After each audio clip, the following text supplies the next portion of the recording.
Okay, let's say the government chose me. They were going to use me as an outlet to release this information. Let's just say they did that and they took me to a briefing. Then what, John? Okay, we whisked you to, or they whisked you to Washington, D.C. You get limoed to this building, beautiful building. You go up into this room. They say, Art, you're the guy.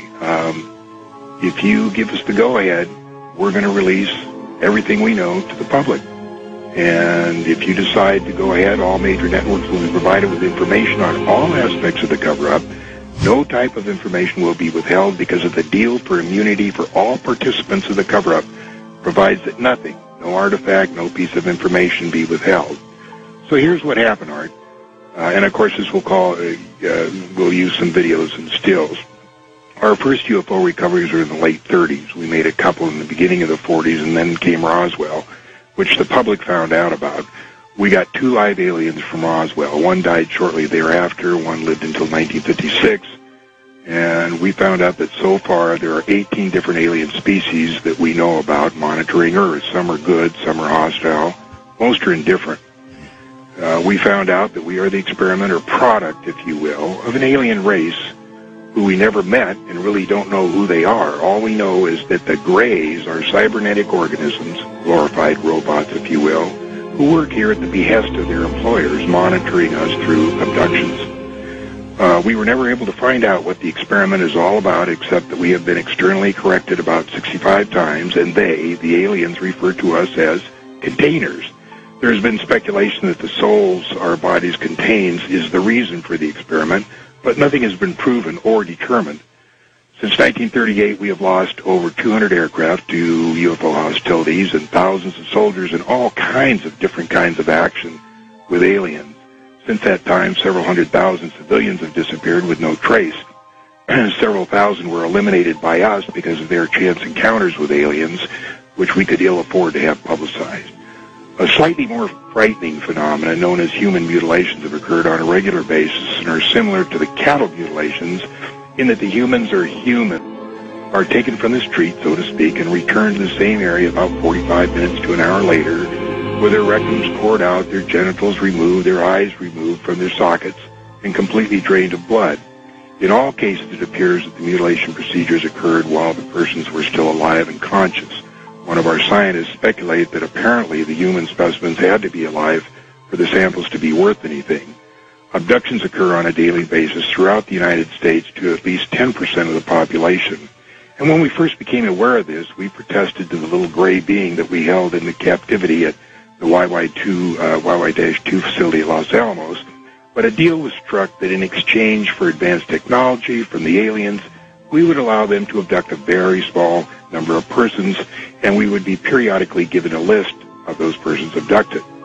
We got something less than the technology we bargained for and found that the abductions exceeded by 1,000,000-fold what we had naively agreed to. In 1954, President Eisenhower met with a representative of another alien species at Muroc Test Center, which is now called Edwards Air Force Base. This alien suggested that they could help us get rid of the Greys, but Eisenhower turned down their offer because they offered no technology. At this point, it became apparent to all involved that there was no such thing as a God, at least as the public perceives God. Certainly some kind of computer recorder stores information, and an occasional miracle is displayed by the aliens to influence a religious event. So this so unnerved Eisenhower that he had In God We Trust put on paper money and coins and put into the Pledge of Allegiance to reaffirm the public belief in God.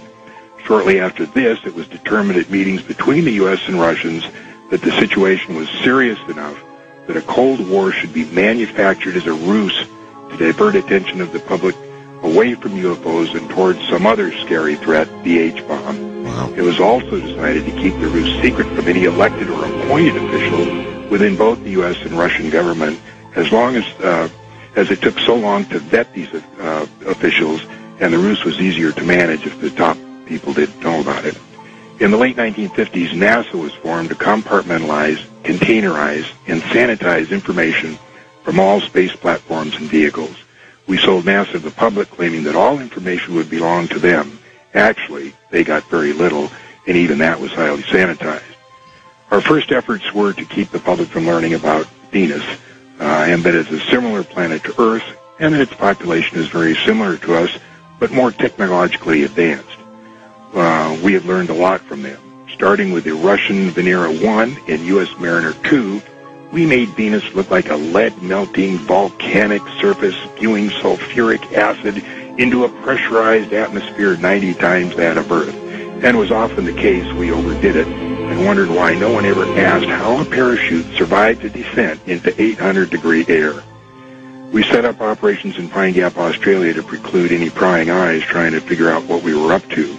We regularly eliminated, through extreme prejudice, anybody who was part of the operation and made the least little tiny threat about disclosure or satisfaction with the operation.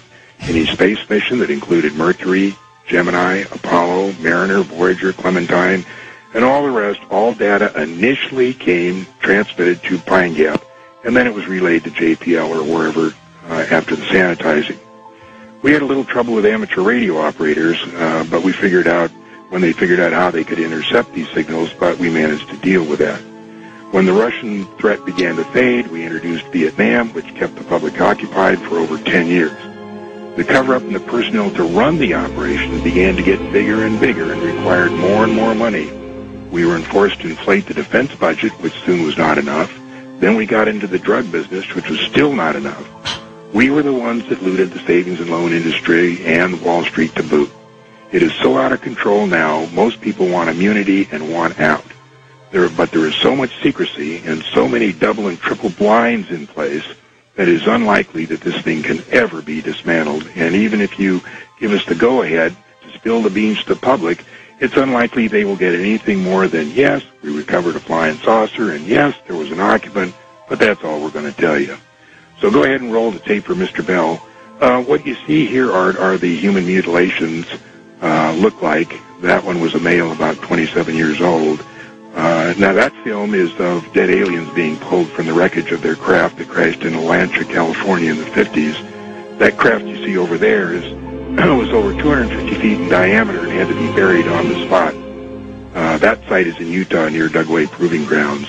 The object that you're looking at now is the Kecksburg Acorn, which was brought to Wright Pat in the middle 60s. There's Frank Drake trying to force information out of a being tied down to that stretcher. He was supposedly from Tau Ceti. These pictures you're looking at now are the structures on the moon. That's the tower in Sinus Medai. It's over 7 miles tall. And that thing there is what we call the Colossus of Agurum in Mare Crisium. We don't know what it does, but the machine itself is bigger than Brooklyn, New York. Now, those are videos of the domes covering the craters. You can see that some are in a very advanced state of decay. Now, these are 5-second slides of the 18 different alien species we are looking at. That one there is the most gruesome looking. The guards at one facility are carefully indoctrinated over a period of several months, being shown pictures similar to, but not exactly like the alien. Only when they have been acclimatized, so to speak, of the horrible-looking beings are they allowed to stand in security positions. Before these acclimatations were done, we had 2 guards die of a heart attack as these aliens came down the hallway unexpectedly. And this last clip is of the Kennedy assassination. You've heard of the second gunman theory. Well, this is the second camera that recorded exactly what happened. We had 4 gunmen. And the bottom line was Kennedy had to go. He insisted on releasing what little alien information we had told him about, and he was trying to withdraw troops from Vietnam, which we were using as a diversion for the public. After the Kennedy, we never told any president anything. Nixon knew because he was briefed as VP in 1952. That's how he knew where to take Jackie Gleason to Homestead Air Force Base to see the alien bodies we had storage there. And that's about it. What say you, Art Bell? I we guess brief the public, yay or nay?